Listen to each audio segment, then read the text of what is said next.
The truth's out. I couldn't keep it from him forever. My son walked out of my life 10 years ago, and I just learned why. It was a letter slipped under my door in the dead of night that ripped open a wound I thought had healed.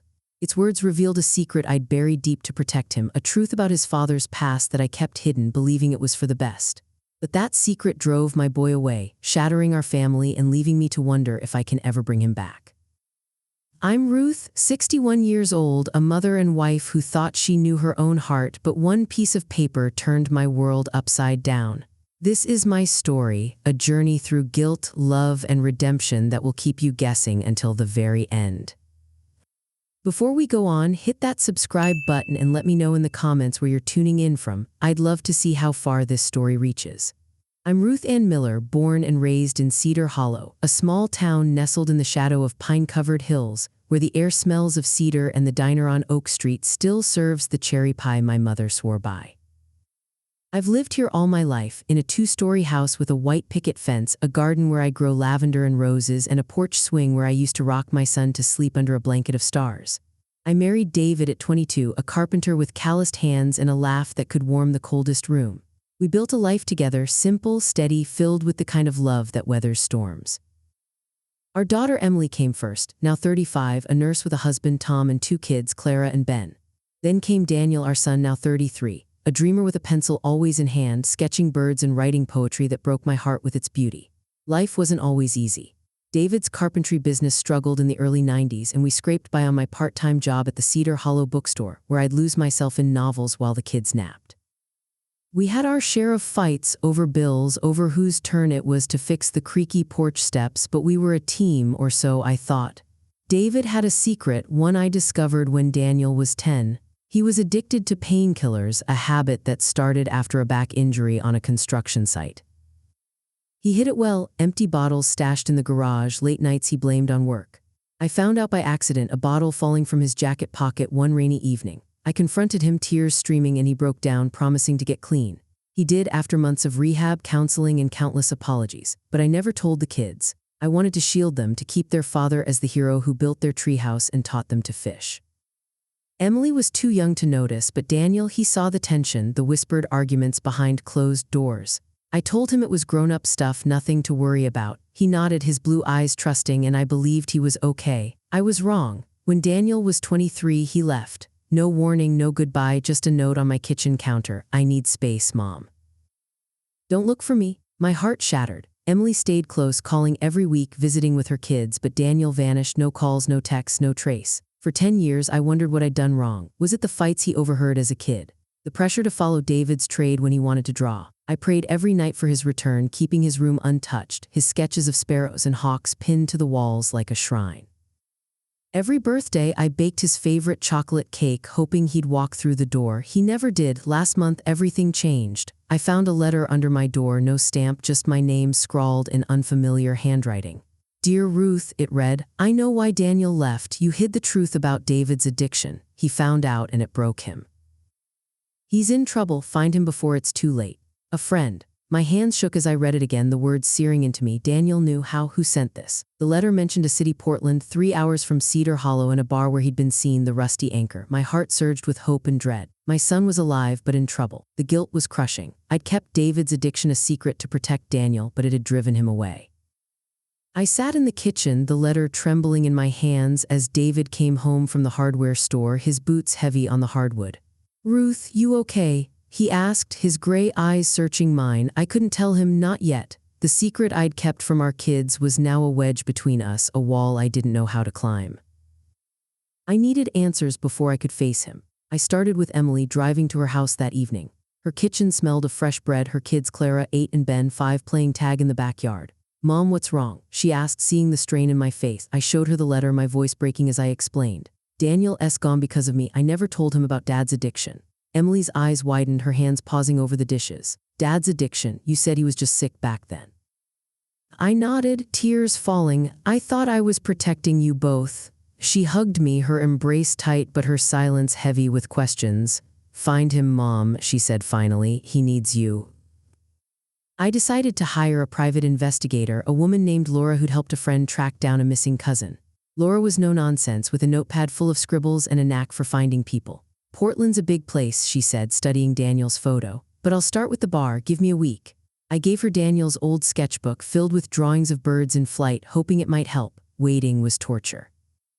I stopped sleeping, my nights filled with memories of Daniel, his first bike ride, wobbling down our driveway, his poetry recitals at school, his voice soft but sure, the way he'd hug me tight before bed, his hair smelling of grass and sunshine. David noticed my distance, his concern growing. "Ruth, talk to me," he pleaded one evening, his hand on mine. I brushed him off, the letter burning in my mind. I couldn't face him until I knew more. I dug through Daniel's room looking for clues, my fingers tracing the sketches on his walls. Under his bed, I found a journal from his teen years, its pages filled with drawings of birds and words dripping with anger. "Why do they lie? Dad's not okay. Mom thinks I don't see." My heart sank. He'd known something was wrong even as a kid. I'd failed him, thinking my silence was love. Laura called 5 days later, her voice clipped. "I found him. He's in Portland, working odd jobs, living in a rundown apartment in the warehouse district. But he's struggling. Drugs, maybe." Drugs, the word hit like a knife, twisting with the weight of David's past. Was Daniel following his father's path? I had to go to him, but fear gripped me. Would he even want to see me after 10 years? I told David I was visiting a friend, not ready to share the truth. The drive to Portland was long, my mind racing with what-ifs. I found the Rusty Anchor, a dim bar with peeling paint and a jukebox humming in the corner. The bartender, a grizzled man named Joe, recognized Daniel's photo. "Yeah, he's in here sometimes. Quiet guy, keeps to himself. Check the warehouse district, he crashes there." I thanked him, my heart pounding as I drove to the address Laura gave me, a shabby apartment building with a flickering neon sign. I knocked on Daniel's door, my breath shallow. No answer. I waited, hours passing, my hope fading with the daylight. Then a young man appeared, tall, thin, with Daniel's blue eyes but a stranger's weariness, his face shadowed by a scruffy beard. "Daniel," I whispered, my voice breaking. He froze, his eyes meeting mine before he turned away. "Mom, go home." I grabbed his arm, desperate. "Please, Daniel, I got your letter." He looked confused, his brow furrowing. "I didn't send a letter." My blood ran cold. "If not Daniel, who?" I begged him to talk, my tears falling freely. He relented, letting me into his tiny apartment, bare walls, a mattress on the floor, empty bottles scattered like ghosts. "Why did you leave?" I asked, my voice trembling. He looked down, his hands fidgeting. "I found Dad's rehab papers when I was 20, Mom, in the attic. You lied to me. You let me think he was perfect." I apologized, explaining I wanted to protect him, to keep our family whole. "Protect me," he said, his voice bitter. "I needed the truth. I felt like I didn't know you." He admitted he'd spiraled, lost jobs, turned to pills to numb the pain of betrayal. I reached for him, my heart breaking, but he pulled away. "I need time, Mom," he said, his voice soft but firm. I left, promising to return, my soul heavy with guilt and a flicker of hope. I drove back to Cedar Hollow, the mysterious letters, words echoing in my mind. "He's in trouble. Find him before it's too late." If Daniel didn't send it, who did? Why? The question gnawed at me, a puzzle I couldn't solve. My son was alive but lost in a world of pain I'd helped create. I felt like I was drowning in guilt, my heart torn between hope and despair. I'm Ruth, 61, and this is the story of my fight to save my son Daniel from the secrets that broke our family. The drive home was a blur, the highway stretching endlessly as I replayed Daniel's words. "You lied to me, Mom." I'd kept his father's addiction hidden to protect him, but it had pushed him away, sending him spiraling into drugs and a life I barely recognized. When I got home, David was in the garage, tinkering with a bookshelf he was building for Emily's kids. His hands, rough from years of carpentry, paused when he saw my face. "Ruth, what's wrong?" he asked, his gray eyes full of concern. I couldn't hold it in anymore. I pulled the letter from my purse and showed it to him, my voice shaking. "Daniel's gone because of us, David. He knows about your addiction." His face paled, the screwdriver clattering to the floor. "You said we'd keep it from the kids," he whispered, his voice heavy with guilt. "I thought we agreed it was best." I shook my head, tears spilling. "It wasn't best for Daniel. It broke him. He's in Portland, struggling, maybe on drugs." David sank onto a stool, his shoulders slumping. "I was clean by the time he was born, Ruth. I thought we moved past it." But we hadn't, not for Daniel. The secret I'd guarded had driven a wedge through our family, and now I needed to know who sent that letter. I called Laura, the private investigator, and asked her to trace it. "Handwriting's tricky," she said, "but I'll dig. Give me a few days." Waiting was agony, my nights haunted by visions of Daniel in that dingy apartment, surrounded by bottles. I needed to understand who knew our secret and why they'd reached out now. I decided to visit my sister-in-law, Helen, David's older sister, who lived in a retirement home just outside Cedar Hollow. Helen was 67, sharp as ever, with a laugh that could light up a room and a memory for every family story. I found her in the garden, pruning roses, her silver hair glinting in the sun. "Ruth, you look like you've seen a ghost," she said, setting down her shears. I showed her the letter, my hands trembling. "Did you know about David's addiction?" I asked. She nodded, her eyes softening. "He told me after rehab. I begged him to tell the kids, but you both wanted to protect them." Her words stung. Another person who'd known and said nothing. "Did you know Daniel found out?" I pressed. She shook her head, her face lined with regret. "I suspected he was hurting. He stopped calling me years ago, too." I felt betrayed, not just by David, but by Helen, by the silence that had surrounded our family. "Why didn't you tell me?" I asked, my voice breaking. "I thought you had enough on your plate," she said, reaching for my hand. "I'm sorry, Ruth." I left, my heart heavier, the letter a burning weight in my purse. I needed to see Daniel again to bridge the gap my lies had created. I drove back to Portland, the 3-hour trip feeling like a lifetime. I found the rusty Anchor, the bar dim and smoky, the jukebox playing a sad country tune. Daniel was there, sitting in a corner, sketching on a napkin, his face gaunt but unmistakably my son. "Mom, why are you here?" he asked, his voice weary. "Because I love you," I said, sliding into the booth. "I need to make this right." We talked for hours, his anger spilling out like a dam breaking. He found David's rehab papers in the attic when he was 20, hidden in a box of old tax files. "You lied to me, Mom," he said, his blue eyes hard. "You let me think Dad was perfect, but he was falling apart. I felt like I didn't know either of you." I apologized, tears streaming, explaining I'd wanted to shield him from pain. "Shield me," he said, his voice bitter. "I needed the truth. I felt like I was going crazy, seeing Dad struggle and you pretending everything was fine." He admitted he'd lost jobs, drifted from city to city, turned to pills to numb the betrayal. "I'm trying, Mom," he said, his voice softening. "But it's hard." I reached for his hand, but he pulled away, his walls still up. "I need time," he said. I left him my number, promising to wait as long as it took. Back in Cedar Hollow, Laura called with a lead. "The letter's handwriting matches a guy named Chris, a friend of Daniel's from a cafe job in Portland," she said. I tracked him down. "He's worried about Daniel." I called Chris, a soft-spoken man in his 30s who'd known Daniel for years. "I sent the letter," he admitted. "Daniel's in bad shape, pills, maybe worse. He won't listen to me, but he talks about you. He misses you, Ruth." My heart ached, a mix of gratitude and fear. Chris gave me a new address, a shelter where Daniel had been spotted. I told Emily, hoping she'd come with me, but she was furious. "You both lied to us," she said, her voice shaking when I explained about David's addiction. "I thought Dad was just stressed back then. How could you keep this from us?" Her anger cut deep, a second estrangement I hadn't seen coming. Emily pulled back, her calls less frequent, her visits canceled. "I need space, Mom," she said, echoing Daniel's note from 10 years ago. I felt my family slipping away, the lies I'd told to protect them now tearing us apart. Laura's next call was a bombshell. "Daniel's in debt," she said. "He owes money to some rough people, dealers probably. You need to act fast." My stomach dropped. Drugs weren't just a habit, they were a trap. I told David and we argued, our voices rising in the kitchen. "You pushed him away with your secrets," he shouted, his face red. "You started this with your addiction." I shot back. The fight left us raw, our marriage strained under the weight of guilt. I called Chris again, begging him to keep an eye on Daniel. "He's in deep," Chris warned. "Those guys don't mess around." I grabbed my savings, $5,000, every cent we had, and drove to Portland, determined to free Daniel. I found him in an alley near the warehouse district, bruised and shaking, his eyes hollow. "Mom, go," he said, but I refused. I met the dealer, a cold man named Vince, and handed over the money, my hands trembling. Daniel was safe but furious. "You can't fix me, Mom," he said, his voice sharp. "This isn't your mess to clean up." I left heartbroken, promising to keep trying. When I got home, another letter was under my door, the handwriting the same as before. "Ruth, you're too late. Daniel's gone again." A friend. Panic seized me. I called Laura, my voice frantic. "He's in Seattle," she said. "A shelter downtown. I'll send you the address." I told David and Emily everything, the debts, the dealer, my failure to bring Daniel home. Emily softened, her anger giving way to worry. "He's my brother," she said. "I want to help."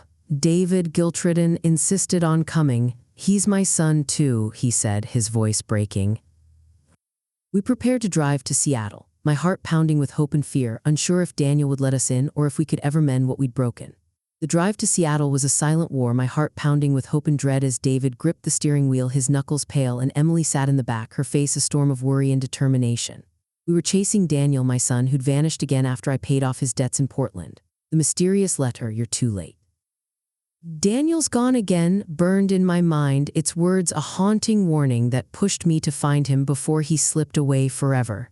I'm Ruth, 61, a mother fighting to save her son and mend a family broken by secrets. This is the final chapter of my journey, a story of guilt, love, and redemption that will twist and turn until the very end. We arrived at the shelter in Seattle's downtown, a grim building with peeling paint and the heavy air of despair. Inside, it was crowded with lost souls, their faces etched with stories of struggle and survival. I showed Daniel's photo to a volunteer, a young woman with kind eyes, my voice trembling as I asked if he was there. "He's in the back," she said, pointing to a corner where a thin figure sat, hunched over a scrap of paper, sketching. It was Daniel, his blue eyes dull but unmistakably my son, his hair longer and his face shadowed by a scruffy beard. "Mom, Dad, Emily," he said, his voice cracking as we approached. We hugged, tears streaming down our faces, our arms a fragile bridge across a decade of pain. "I'm sorry," he whispered, his voice barely audible. "I ran again, I was scared."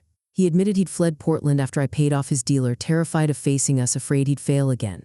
"I want to come home," he said, his eyes meeting mine, a flicker of the boy I'd rocked to sleep. We brought him back to Cedar Hollow, but the path to healing was jagged and steep. Daniel started rehab at a local center, a place with strict rules and counselors who spoke of hope but demanded hard truths. The first weeks were a battle, relapses that left him shaking, angry outbursts that echoed his teen years, nights when he'd shut us out, his door locked and his silence louder than any words. David and I joined family therapy sessions led by Dr. Ellis, a counselor with a calm voice and eyes that saw through our defenses. "Secrets hurt more than truth," she said, her words slicing through my guilt. In one session, Daniel pulled out a journal from his teens, its pages worn and creased, and read aloud, his voice raw. "Mom thinks I don't see Dad's pain. I do, I just want them to tell me. Why do they hide it?" I wept, realizing my silence about David's addiction had wounded him deeper than I'd ever understood. I reached for his hand, but he hesitated, his trust still fragile. "I'm trying, Mom," he said, his voice soft but heavy. Emily was struggling too, her trust in us cracked by the revelation of David's addiction. "I thought we were a family that shared everything," she said, her voice tight with hurt. "You and Dad lied to us for years." She pulled back, her visits rare, her calls short and clipped, but she softened when she saw Daniel bringing her kids, Clara and Ben, to the rehab center. Clara, 8, drew a picture of a sparrow like the ones Daniel sketched and handed it to him with a shy smile. "It's for you, Uncle Danny," she said. He smiled, a real smile, the first I'd seen in years, and pinned the drawing to his wall. That spark of hope kept me going, but the past wasn't done with us. Laura, the private investigator, called with a discovery that hit like a thunderbolt. "I found a bank statement," she said. "David sent money to a charity in Portland linked to a woman named Clara." Claire. The name stopped my heart. I confronted David that night in our kitchen, the statement trembling in my hand. "What's this, David?" I demanded. He looked away, his face etched with guilt. "Clara was Daniel's childhood friend," he said, his voice low. "She died of an overdose 5 years ago. Daniel blamed himself, thought he could have saved her. I sent money to her family's charity to ease his guilt, but I didn't tell you. I thought it would hurt too much." Another secret, another wound. Daniel's pain wasn't just about our lies, it was tied to a lost love, a friend he couldn't save. I reached out to Chris, the friend who'd sent the letters, and learned he was Clara's brother. "Daniel loved her," Chris said, his voice heavy with grief. "They were close in high school, dreamed of being artists, running off to paint the world. Her death broke him, especially after he found out about your husband's addiction. He felt like he was doomed to follow the same path." My heart ached as the pieces fell into place. Daniel's spiral wasn't just about our silence, it was about Clara, a guilt he carried like a stone. I met Chris at a coffee shop in Portland, his face worn but kind. He handed me a letter Clara had written to Daniel before her death, one he'd kept hidden. "Daniel, I'm sorry," it read. "I'm lost, but don't follow me. Live for your art, for your family. Don't let my mistakes take you down." Tears blurred my vision. Clara had tried to save him even as she lost herself. I confronted my sister-in-law Helen about her silence. She admitted she'd known about Clara's death and Daniel's connection to her. "I didn't want to burden you, Ruth," she said, her eyes wet with tears. "But there's more. I lent Daniel money years ago when he was struggling. He used it to run, not to get clean." I felt betrayed, her secrecy another layer in our family's tangled mess. "Why didn't you tell me?" I asked, my voice shaking. "I thought I was helping," she said, her voice breaking. I was wrong. Then came another blow. Laura uncovered a hidden account Helen had managed for David's carpentry business in the 90s. She siphoned money, Laura said, small amounts sent to Clara's family after her death. I confronted Helen in her rose garden, the air thick with the scent of blooms. You stole from us. I demanded. She nodded, tears streaming. I thought it was what David wanted to help Daniel. I was wrong, Ruth. I'm so sorry. The betrayal cut deep, but her regret was real. I chose to forgive, not for her but for me, to free myself from the weight of anger. The town's gossip grew louder, whispers following me at the grocery store, the post office, the church. Poor Ruth, Mrs. Larson, the town busybody, murmured. She never knew about David's pills or Daniel's troubles. The shame burned, but I held my head high, refusing to let their judgment define us. I turned to Reverend Thompson, our pastor, for guidance. He was 70, with a gentle voice and a knack for seeing through pain. Forgiveness is a gift you give yourself, he said, his hand on mine. But it starts with truth. His words guided me as we rebuilt. Daniel's rehab progressed, small victories stacking up. He sketched daily, his birds soaring on paper, each one a step toward healing. Emily hosted Christmas, her kids decorating cookies with Daniel, their laughter filling the house like music. David and I talked, raw and honest, our marriage bruised but enduring. One evening, Daniel showed me a new drawing, a hawk soaring over Cedar Hollow, its wings wide against a golden sky. For you, Mom, he said, his voice steady, for not giving up. But the past had one final twist. At a family session, Daniel revealed he'd met Clara's mother, Ellen, at the shelter in Seattle. She was a volunteer, a woman who'd lost her daughter but found purpose helping others. She told me Clara loved me, Daniel said, tears in his eyes. She said I wasn't to blame. Ellen had given him a photo of Clara smiling with a paintbrush and a note, live for her. That note became Daniel's anchor, a reminder he could heal. I met Ellen, thanking her through tears. You saved my son, I said. She shook her head. He saved himself. You just brought him home. Our family is scarred but whole, held together by love and hard-won truth. The town's whispers have faded, our strength louder than their gossip. I've learned forgiveness for David, for Helen, for myself, for the secrets we kept. Daniel's sketching again, his birds a testament to hope. Emily's kids run through our garden, their laughter a promise of tomorrow. David holds my hand at night, our love weathered but unbroken. We're still healing, one day at a time. Have you ever lost someone you loved and fought to bring them back? What did it take to rebuild? Share your story in the comments. I read every one. If this story moved you, hit that like button, subscribe for more, and tell me your thoughts below. Click the box on the left for another heartfelt story. Thank you for being here with me.